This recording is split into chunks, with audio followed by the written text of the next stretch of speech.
Good morning, everyone. Welcome to another episode of Choice of Rebels. Thank you so much, everybody who's watching this. It does my heart happy to see that there are actually people watching me go through this video. I'm really loving playing it, and I'm just certainly enjoying getting your feedback and knowing that you're watching it as well.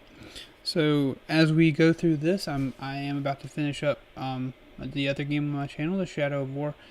So if you have any ideas on what you would like me to play next, if you would like to keep watching me play things, please do leave that in the comments. That way I can go ahead and see if that's something I want to play and get set up doing that.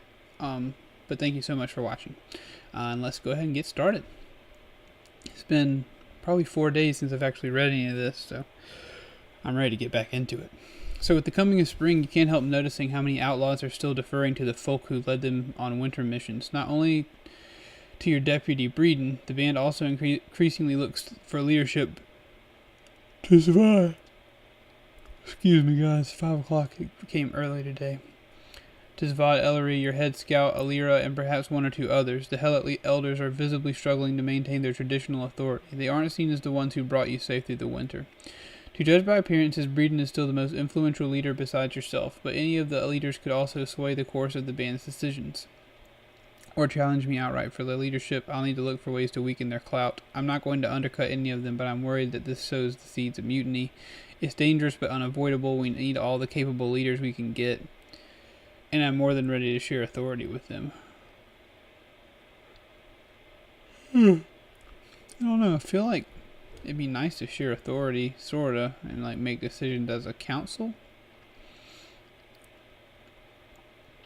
I don't want to get, I don't want to get too despot-y. I don't want to get too dictatory, you know? But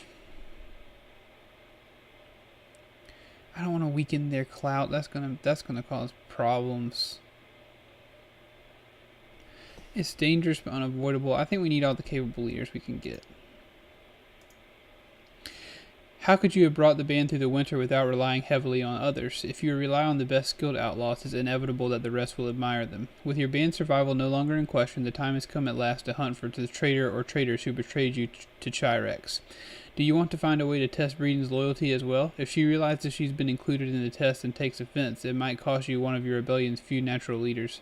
That's a high price, especially if you think she's probably innocent at the end of the day.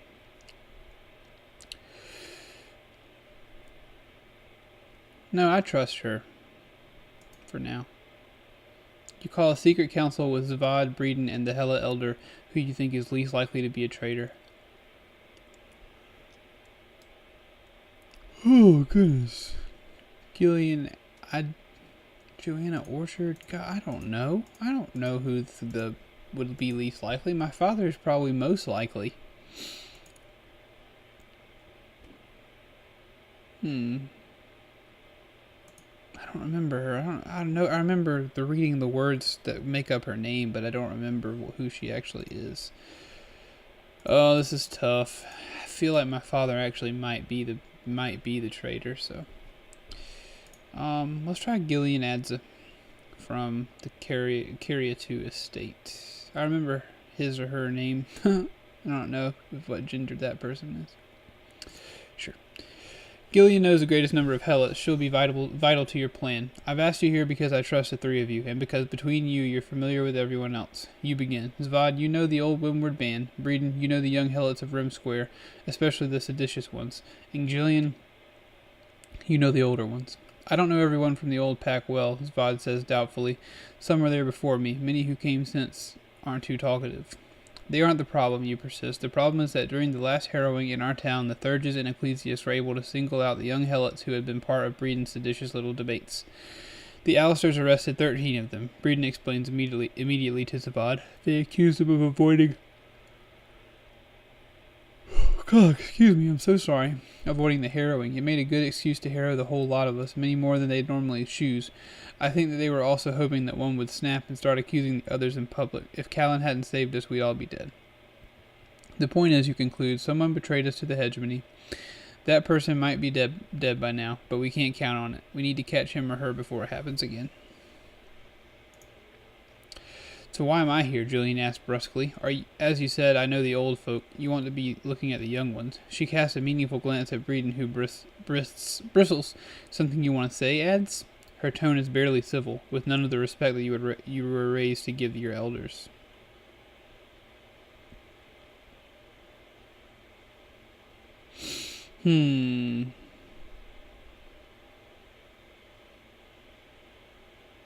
Let's let them deal with it real quick. I'd like to hear what they have to say without me cutting in yet. Shouldn't need saying, at least.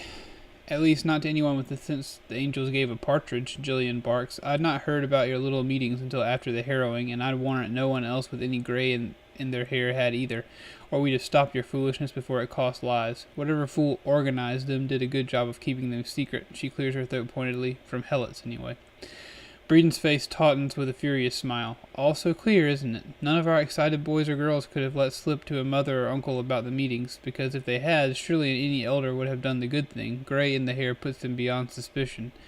Julian recoils from Breeden's insolence. I ought to beat some respect back into you step in, raising your hands to placate them. For the time being, everyone's a suspect, young or old. You, Breeden, and I are going to start by ranking them in order of who's most likely, and I think we can agree that the first names on the list will be youth who attended some of those discussions. Radmar first of all. I've seen no reason to suspect anyone from your town, Zvad cuts in gently. We've raided and starved together all through this winter. You don't think that a traitor would have tried to sell us out by now, to earn a warm bed and a meal if for no other reason? You shake your head. We've kept our major raids a secret, and we've made sure that at least one of the old Windward band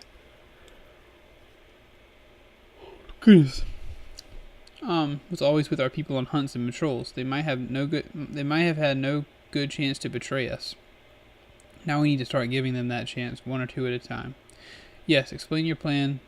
You explain your plan to start creating openings for betrayal, to allow solo hunting again, and then start working down the list of suspects, ensuring that they find out details of a juicy upcoming raid. We'll keep a discreet eye on the ones we're testing, to see if they vanish on a hunt, and we'll also be the ones who go on ahead of the raid to confirm whether Alistairs have been tipped off to our plans. Achievement. We attracted a Helot firebrand to our rebellion. That's not very good. I don't know what that means. Over the next week, you begin the slow process of giving your followers a chance to betray you, a few at a time. Meanwhile, though your disheartened band hasn't attracted many new followers, you do get a noteworthy new arrival. Colt is a small and gaunt, even for a helot, with narrow hips, a markedly concave stomach, and ribs distinctly visible through the rips in his kirtle. By contrast, his face is broad-featured, with wide lips, flat cheekbones, and a crooked nose that looks as if it has been repeatedly broken. He doesn't have a helot's customary self-effacing slouch. Of all the helots you've known, only you and Breeden come close to his proud posture and tone. You're Captain Callan Oakfell of Windward, he declares loudly. I'm Colt Swineherd. I came looking for you. Why me? We've heard a lot about you down on the great farm estates, Captain. His words spill out with youthful fervor and only a trace of audible nervousness. They say that you're trying to fight the thaumatarchy, but haven't yet got the helots to love you. So why are you here? To teach you what we really want from your rebellion. Before you have time to react, Colt presses on. Will you take a fleeing murderer into your band? You raise an eyebrow. That depends on who you killed and why. My master's son. Colt's face tightens, but his voice stays level. His father tried for years to beat some proper deference into me. The boy got to the age where he was interested in more than just beating helots, and one morning he thought he'd try it with me. I broke his skull with an iron fire dog and went out the window. What daggone? With that kind of story, you'll fit in well here. You keep your eyes on his face as you suggest. It's also a sort of a story a cryptist spy would tell to ensure a sympathetic welcome, don't you think? Colt breaks into an unexpected smile and spreads his hands. It's good you're not a soft heart, Captain, but put me in front of an Alistair or an ecclesiast or a noble and I'll kill them. And I'll keep killing them even after you believe I'm who I say I am. You consider him in silence for a moment. Only a handful of your band genuinely take relish in violence. Your intuition tells you that if Colt had the skill to match his ferocity, he could become your rebellion's most formidable killer. He could also, needless to say, be a great deal of trouble. At length you tell him.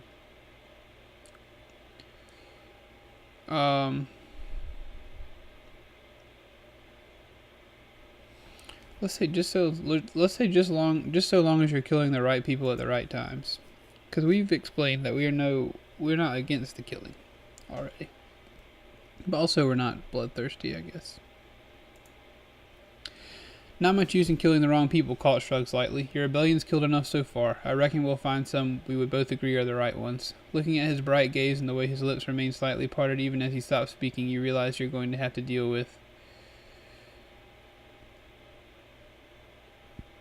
Colt's eventual disappointment when he realizes I'm not attracted to men, or the temptation of a follower who is infatuated with me. I think I'm Well, I've decided that I think we'll play a traditionally straight Callan, so we will say that he's not attracted to men. Not that there's anything wrong with that, but that is our choice, my choice.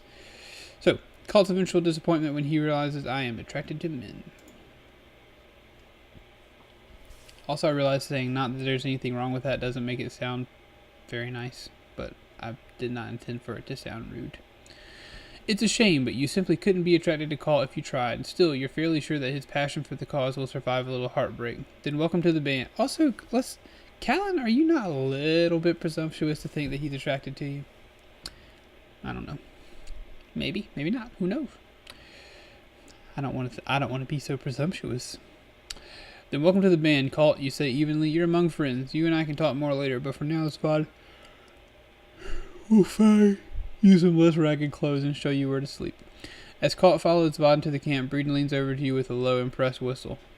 You brought the wolf inside the walls with that one, Callan. You think I should start closing our doors to helots who want to join? You ask a little testily. Not at all, Breeden shakes her head. We'll need every wolf we can get. But if you try to lead this rebellion in a way he doesn't like, watch out. Oh, boy. Throughout the winter and spring, your father remains resolutely unimpressed by your leadership. You hadn't expected anything else, but it grates on you that he can't seem to acknowledge the least achievement on your part. One evening, when you mention that you've been discussing the band's strategy with Breeden, he snorts with contempt, and you round on him. What's so funny, father? He blinks at you warily, but without surprise. He's accustomed to your outbursts by now, and was probably hoping to provoke you. You have a strategy, Callan? Sounds a fancy name for making it up as we go. You think we survived this far by accident? Your father shakes his head. From the sounds of it, you've created enough anarchy down in the lowlands to annoy everyone, but not enough to hurt anyone. That's a strategy? You rub your forehead wearily. Father, we aren't just trying to tear everything down, we're trying to find a balance. Create enough anarchy to break the Hegemony's hold, but not so much that we turn Shayard into another of the Zhao lands. You can't do anything wholeheartedly, can you? He demands. All this means, you young fool, is that when they send the Thurges and the Alisters after us, they'll be able to send a horde. Hardly any will have to be putting out fires in the lowlands. You wonder how many other outlaws are thinking the same thing. Then we'll throw them back, father. No, Callan, you won't. Your father shakes his head fervidly. You'll die, and I with you, and all these hapless fools who believed in you. What a tool bag. Your choices at this point have been saved. When your story reaches its end, you may, if you wish, resume reading here. I'd like to continue. Alright, so we made it all the way to chapter 3, folks. Let's keep going then.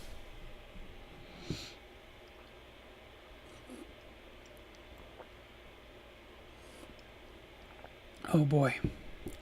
That's much needed. Chapter 3, Strangers in the Woods. Why climb a mountain on this day of all days, you ask yourself wearily. The sky is cloudless and the sun blazes with the imminent promise of summer. You're sweating, scratched and filthy from a long uphill scramble through dense underbrush. But tomorrow you will move on from your current camp, which makes this the last day to investigate a promising future site. One of your trackers discovered a mountain dell which sounds ideal, well-watered and defensible, with a high advantage over the wilderness but still plenty of tree cover to conceal you from Thurges.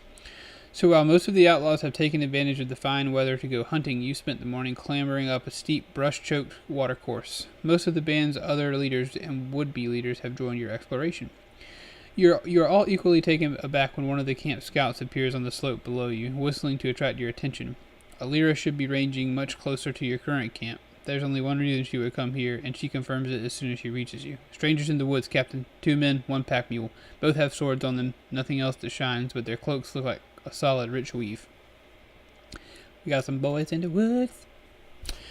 You wonder immediately if they're servants of the Hegemony, but you know that if any visible sign suggested that they were Thurges or Alisters, Alira would have said so. Are they headed toward the camp? No, toward the pass, as fast as they can. She gestures up to the west, which isn't all that fast. Young Ern is keeping an eye on them. He'll be leaving range sign for us to follow if you want to go see them for yourself. Captain. You glance over to your companions, Vod, Call, Ellery, Breeden, and 3 others. All of them look mildly interested in Alira's reviews. Don't sound like traitors, Captain. Vod offers, not unless they've got something very small and valuable on that mule. Must have some other reason for trying to reach Windurge without being seen, which means they're probably not hegemonics either. I want to see these travelers myself. Again, this one's for you, John. Doing stuff for personally seeing to things. You nod to one of your companions. Take the lead on the mountain camp reconnaissance. I'll go back with the leader to have a look at these travelers. Aye, Captain, he replies crisply. You beckon Zvod along with you. You'll want his experienced eyes on the strangers. Breeden, Ellery, and Call also hurry to your side, clearly not intending to be left behind. Alira nods her approval and gestures westward. Assuming they're still heading to the pass, Captain, we should be able to meet young Ern or pick up his trail at that ridge. It takes 2 hours to traverse the mountain and then scramble up the line of crags that overlooks the windward approach. Alira sets a swift and seemingly effortless pace, which the rest of you struggle grimly to match. Just before you reach the top of the ridge, the scout points with satisfaction to a broken, notched branch, whispers, Ern, and steers you away on a trail she can see. For another half hour, you stay below the craggy ridgeline. Finally, Alira raises a hand for you to stop and trills out a bird call. Another bird answers from the brush-choked rocks above. You drop to your bellies and crawl upward until the dappled shadows suddenly resolve themselves into a boyish scout. Young Ern grins at you and nods silently over the sheer drop. You slither to the brink and look downward.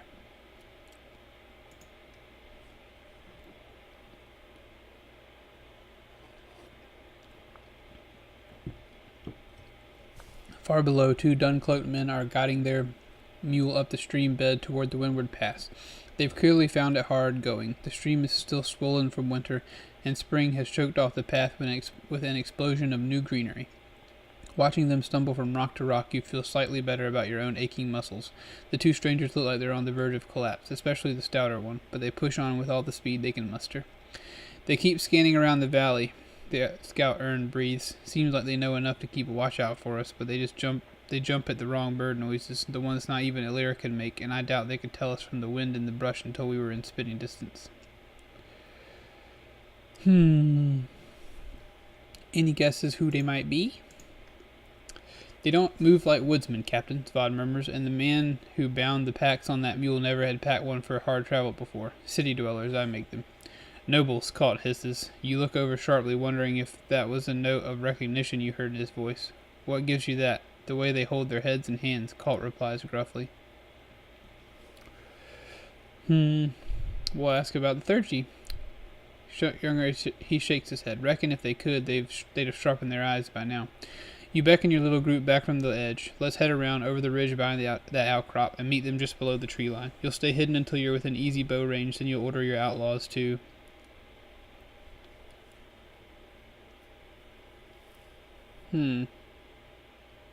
Yikes, I don't want to kill him.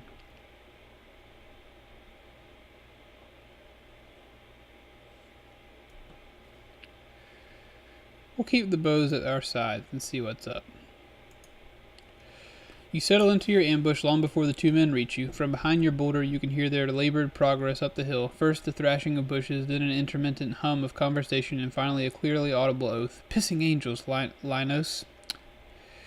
Please, curious Horian, comes a second voice which you strain to hear. Until we've crossed the pass, you really should keep your blasphemies low. I no longer give a diacon's damn. For the bandits, your reverence. For the bandits, your reverence. The first speaker wheezes. You had properly warned me about the brambles. I'd have chosen the owl's cap route. I did try to do justice to the relative perils of the windward, curious. The second man replies, exhaustion and amusement warring in his voice. Fewer eyes, fewer enemies, more vegetation. I apologize if I understated the latter. Hush, and help me free my damn legs. You hear much rustling and snapping, and a mule bray. A minute later, a plaintive voice resumes, somewhat subdued but much closer to you. Are there bandits on the wintry side too, or shall I be free to curse as I please? You whistle to the other outlaws, vault to the top of the boulder, and say, we mostly keep to the Shayard side, curious. The hunting's worse than Windurge. I'm so cool.